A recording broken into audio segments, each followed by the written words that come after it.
As the PS4's life starts to painfully vanish like the average 30-year-old's hopes and dreams, what better way to pay tribute to the system that kept us all entertained for the past decade? So here's my list of top 25 PS4 games of all time. Number 25, Oxenfree.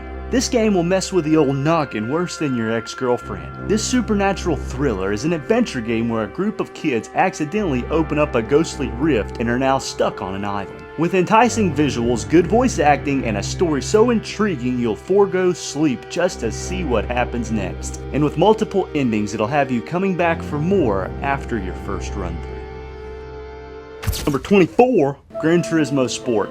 Great racing games are something I personally feel the PS4 lacked, and while Sport wasn't the best Gran Turismo game, it was still pretty good. Might have been received better if they would have just called it Gran Turismo 7 Prologue, but hey, what do I know? Focused too much on multiplayer and thus left the single player section a bit shallow. But what is here is some brilliant technical presentation, gorgeous car models, and superb gameplay that we've all come to know and love from Polyphony Digital.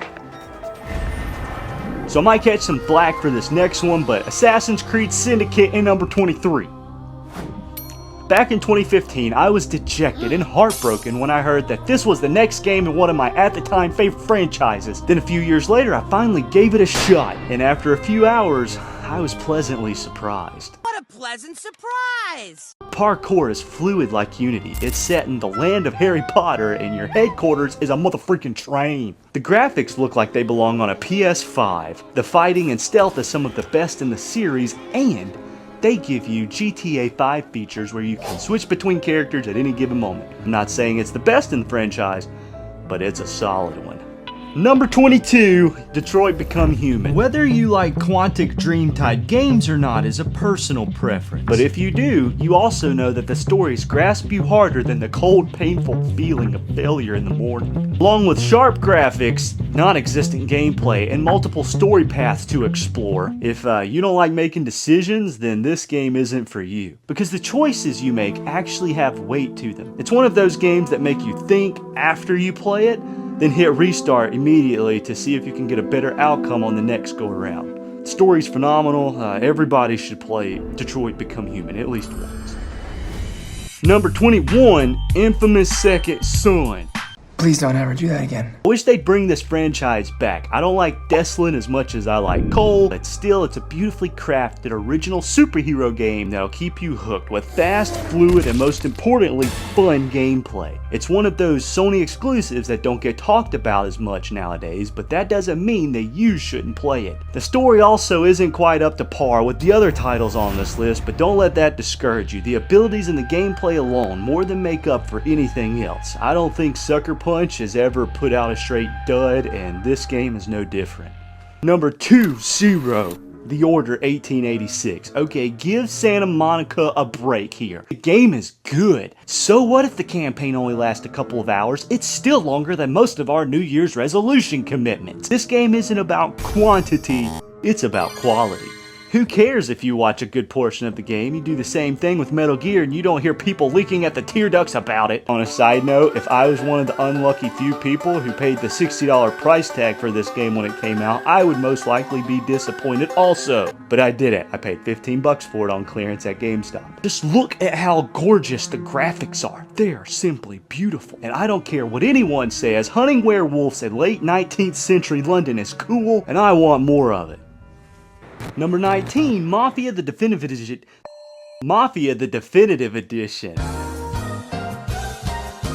I absolutely love anything and everything Mafia. This remake changes up a few things story-wise from the original that can make some of the hardcore fans tilt their noses up a bit. However, the characters and voice acting are both phenomenal, along with a gripping narrative that Mafia fans have come to expect. It's not perfect by no means. The city can feel a little empty compared to other games in the franchise, but this gameplay is smooth and the shooting is punchy and the atmosphere is one of my favorite in gaming. It's genuinely a good remake that doesn't stray too far from the original source material. Number 18, which is my favorite number, Days Gone. Ever wanted to play a Star Killer stripped of his lightsaber and anger issues while trying to find the love of his life during a zombie apocalypse? Well, if for some reason you said yes, then you would probably like this game. You'd like it. Being slightly tied to the Siphon Filter franchise, this is just as good of a Sony exclusive as any of the other ones. The mechanics have that Sony first-party feel to it, the map and mission variety is good, and the hordes are notably frightening. Also, Ben's studio beautifully resisted the ungodly urges to incorporate microtransactions, which is always a huge W in my book. Number 17, Wolfenstein 2: The New Colossus. This is an in-your-face, overly violent, brave, unashamed Nazi slaughterhouse of fun. The alternate history is interesting, and while the story isn't the best, it straight up made my mouth fall open at times. Like I said, this game is brave, but it's the kind of brave that I appreciate. The gunplay is near perfect, extremely fast, and straight up brutal. The level design holds its own while each gun feels unique, punchy, and different with solid graphics. If you like to completely obliterate your enemies, then you'd really like this game, because you just completely, brutally mow over so many people in the most horrific way possible. Okay guys, so Bubba Lee Ray is going to do the next two games, so y'all go easy on him. It's kind of his first time. Metal Gear Solid 5: The Phantom Pain. However your feelings are on the story, you cannot deny the visuals and gameplay are nothing short of amazing. It's a Kojima game, so you know it'll be a lot of cinematic cutscenes alongside unique and exciting gameplay. The open world is a fresh take on the MGS series, which makes for some memorable moments while offering a vast variety of ways to achieve your objective. I'm 100% for any kind of stealth game. Unfortunately, non-existent nowadays. And I wish that they made more games like this one. Number 15. Wipeout Omega Collection. Number 15. Quite possibly one of the best racers on the PS4. The first thing that jumps out at you are sleek visuals, and the soundtrack is full of bangers. Most importantly, it's how fast and smooth the gameplay is. Locked in at 60 FPS, this game has virtually no technical hiccups. And I mean, just look at it. The graphics are amazing. This one collection has 3 separate Wipeout games, so it's packed full to the brim with content. It has to be one of the best bangs for your bucks. I like bucks on the system, and anyone who loves the franchise will cry tears of joy when they play this practically flawless game. Thank you, Bubba Lee Ray. Number 14, It Takes Two. Not the movie, but the game. I went into this game not expecting much because it's an EA title, and as you know, they have completely damaged my trust over the past few years, so yeah, I wasn't expecting much from you, EA. Then one night, I was looking for a co-op game for me and my wife to try, and we booted this one up, played it, and then kept playing it. The next thing I know, hours had gone by, mine and my wife's relationship had grown stronger, and I couldn't have been more surprised. The game is downright fun. It forces you to communicate in a satisfying kind of way. The levels are cleverly designed, it consistently introduces new features, and it never seems boring from start to finish. We as a society need more couch co-op games, people. They strengthen relationships. Number 13, Titanfall 2. Number 13 is often associated with bad luck, and this game has seen its fair share of it. Released smack in the middle of Battlefield 1 and Call of Duty Infinite Warfare, this game had little to no chance of survival, but what it did have was the best movement system in the world of first-person shooters. The multiplayer was fantastic. The story was good. I never thought losing a robot in a video game would put me into an evening depression, but this game has somehow succeeded. The online servers are unfortunately snubbed at the time of this video, but that doesn't mean you still shouldn't give the campaign a shot. The preciseness of the controls are enough for you to justify downloading it, especially because it's really cheap nowadays, and you can practically get it. They pretty much pay you to play it. It's just really cheap on sale a lot. Number 12, The Last of Us Part 2.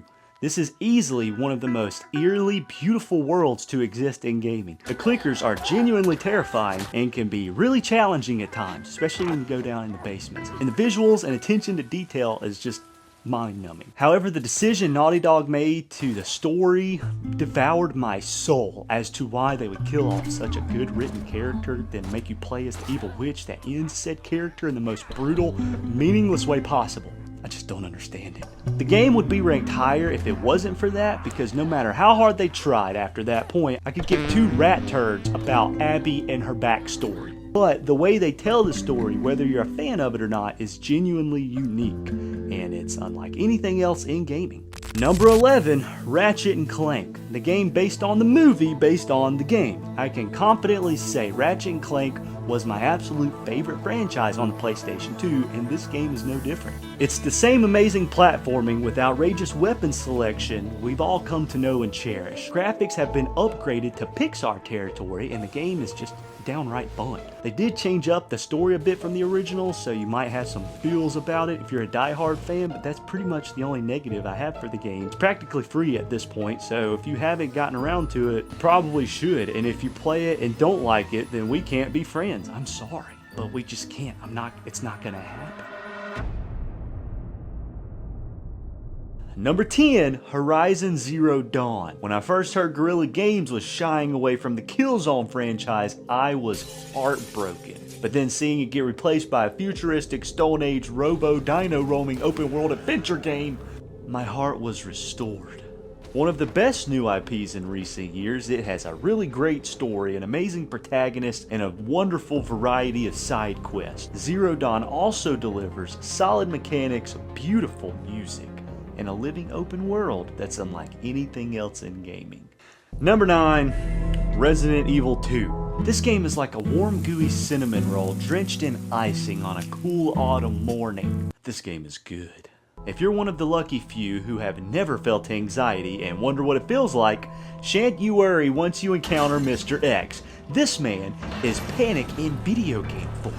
Quite possibly the best remaster in the history of ever. Resi 2 has some of the genre's best gameplay, graphics, and atmosphere. Whether you're a longtime fan or a brand new newcomer, or a brand newcomer, how do you say that? Anyway, you will thoroughly enjoy the time you spend with this one. Resident Evil 4 Remake is pretty, it might even be better, but we get that one to the PS5. My voice is going away, and it's like 2 in the morning, and I'm sleepy. Oh yeah. Number 8, The Witcher 3. I was about 5 years late to this game, and when I finally played it, I honestly just kind of questioned my life choices. It's a fantasy game that's truly unlike anything else on the system. The storytelling is exquisite, along with several characters that you genuinely feel attached to. The combat is amazing from an RPG standpoint, and the main missions are varied enough to hold your attention, while the side quests never feel forced and they always feel pretty natural, unlike most RPGs. CD Projekt Red has created a world in The Witcher 3 that will completely engulf you, whether you want it to or not. Lucky number 7, Ghost of Tsushima! That's really fun to say. I went to pick this game up on release day simply because it was made by Sucker Punch. Stuck it on my shelf for the next 3.5 years until my buddy Luke nagged me to the point of a mental breakdown to play it. And thank Neptune he did, because I didn't realize that the combat was so intuitive. It is easy to learn, but difficult to master. It's perfectly fluid gameplay, especially in the combat scenarios. It's like one of those new Assassin's Creed games, but if they actually tried. The environments are so breathtakingly gorgeous and immersive that you'll have to hold back literal tears just from the sheer beauty of it. A story that builds a fire inside of you to slaughter as many of the low-life scum Mongols that one conscience can hold in a single lifetime. The game looks good, it sounds good, and it feels good. With Sucker Punch announcing a second one, why not go ahead and play the first one? Why wouldn't you play it? Number 6, Uncharted 4, the king of cinematic blockbuster video games. This is a landmark in interactive storytelling with responsive gameplay, those gorgeous Naughty Dog tier graphics, and with help from some of the absolute best voice actors in gaming, The characters don't feel like a video game. They feel like you and me. They feel real. They feel like people that you actually would like befriend and hang out with. It's also one of the best adventure games that you can spend your time with, and they also incorporate an interesting story that truly feels like you're at the movies. So whether you're new to gaming or you've been in it for decades, this game is a definite must play. Number 5, Bloodborne. Considered by many to be FromSoft's best game, with its dark, post-prime gothic setting and immersive world building, Bloodborne will pull you in, hold you down, and give you a painful thrashing. And you'll love every second of it. The story is a masterpiece, and it is backed by flawless gameplay that is faster than the other Souls games, and it heavily rewards aggression. It also gives you guns, which is a plus for pretty much any video game. It is a unique experience that's still exclusive to the PlayStation family, so if you're one of the lucky 117 million people who have a PS4, then you should buy this game. And if you already own it, then play it.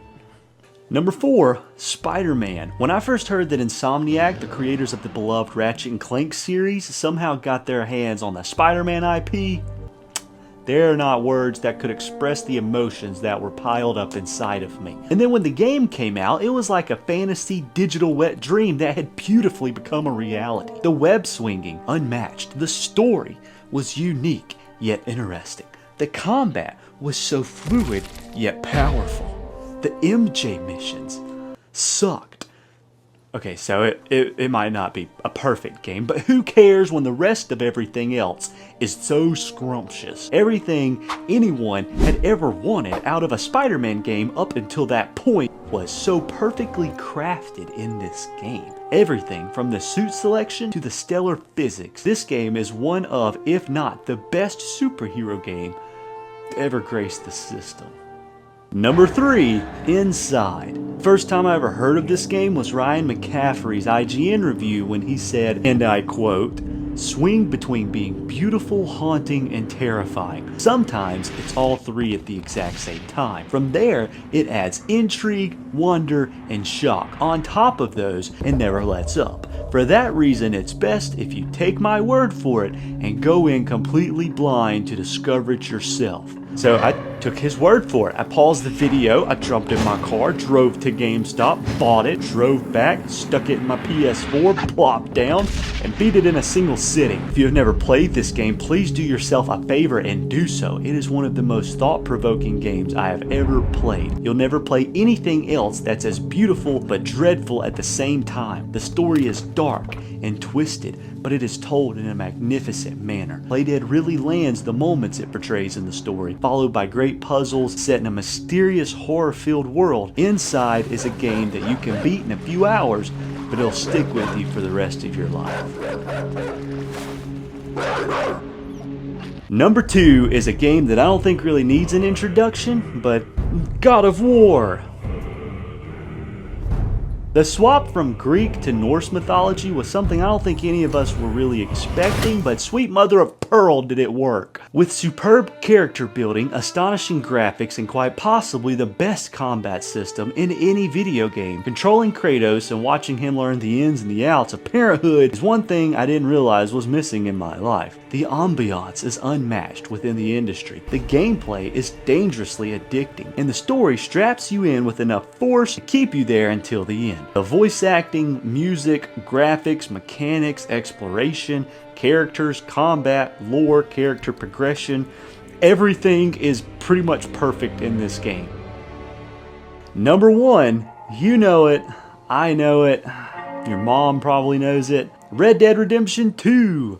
I can make an hour-long video about how great this game is. Quite possibly the best video game released within the past decade. Rockstar was firing on all cylinders when they released this bad boy. The graphics help deliver a visually captivating open world. The story makes you feel as you're actually a part of the game. It'll also make your eyes glaze over harder than a donut towards the end. You know the part Thank you. That part gutted me the first time that I saw it. The reason this game got #1 over GOW was the fact of replayability and the sheer amount of hours you can lose while roaming the Wild West. If you can stay focused on the main quest long enough to actually beat the campaign, you'll eventually start a new game and start over to see how your different decisions pan out in your second go-around. The attention to all the little details is staggering. Arthur Morgan could easily hold the crown for best character in gaming, not to mention everything about the game grabs a hold of you with no intentions of letting go.